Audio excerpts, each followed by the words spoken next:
एक शहर में एक परिवार रहता था। उस परिवार में एक पति, दो पत्नियां रहती थीं।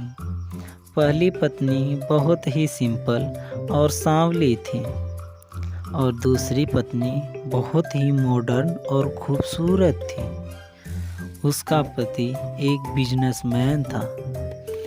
एक दिन उसका पति घर पे अपनी दूसरी पत्नी से कहता है, जब मैं बाज़ार जाता हूँ तो उसका चेहरा देख लेता हूँ तो मेरा पूरा दिन खराब हो जाता है। दूसरी पत्नी कहती है, आपको सुबह जाते वक्त उसको मैं आपके सामने नहीं आने दूँगी।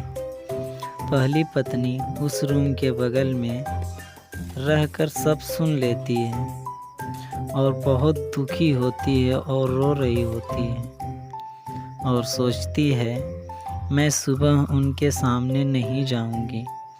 सुबह होते ही उसका पति और दूसरी पत्नी घर के बाहर आते हैं।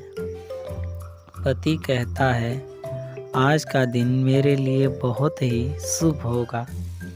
यह कह के वह अपने कार से बाजार की तरफ चला जाता है। उसके जाने के बाद उसकी पत्नी पहली घर में झाड़ू पोछा करने लगती है। झाड़ू पोछा करने के बाद उसकी दूसरी पत्नी पहली पत्नी को पैरों से मारने लगती है। यह सब उसको बहुत ही बुरा लगता है। वह घर छोड़कर जंगल की तरफ जाने लगती है। जंगल में जाते हुए उसको बहुत बड़ा पेड़ दिखाई देता है जिसके नीचे बहुत ही गंदगी थी। वह सोचती है कि जाने से पहले क्यों ना मैं उसे साफ कर दूं। फिर वह पेड़ के पास जाकर वहाँ का सारा कीचड़ और पत्ते सब साफ कर देती है, जिससे पेड़ बहुत ही प्रसन्न हो जाता है और उस औरत को प्रसन्न होकर एक जादुई फल देता है जिसको खाकर वह बहुत खूबसूरत और मॉडर्न हो जाती है। अपने इस दूसरे रूप को देखकर वह बहुत ही खुश हो जाती है और पेड़ को धन्यवाद बोलती है।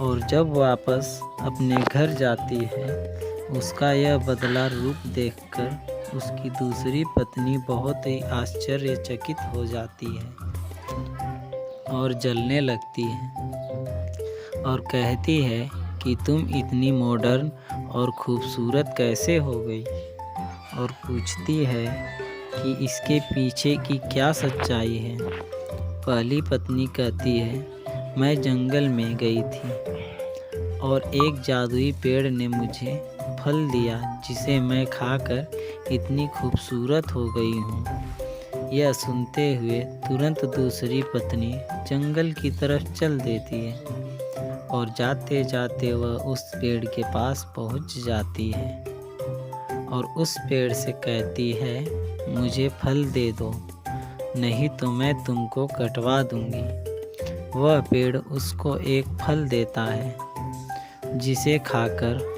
वह बहुत गोरी हो जाती है और लालच में एक और फल मांगती है, जिसे खाते ही वह बूढ़ी और बहुत ही बदसूरत हो जाती है और पेड़ से विनती करती है कि मुझे पहले जैसा बना दो। लेकिन वह पहले जैसी नहीं हो पाती और जंगल में ही रहने का निश्चय कर लेती है।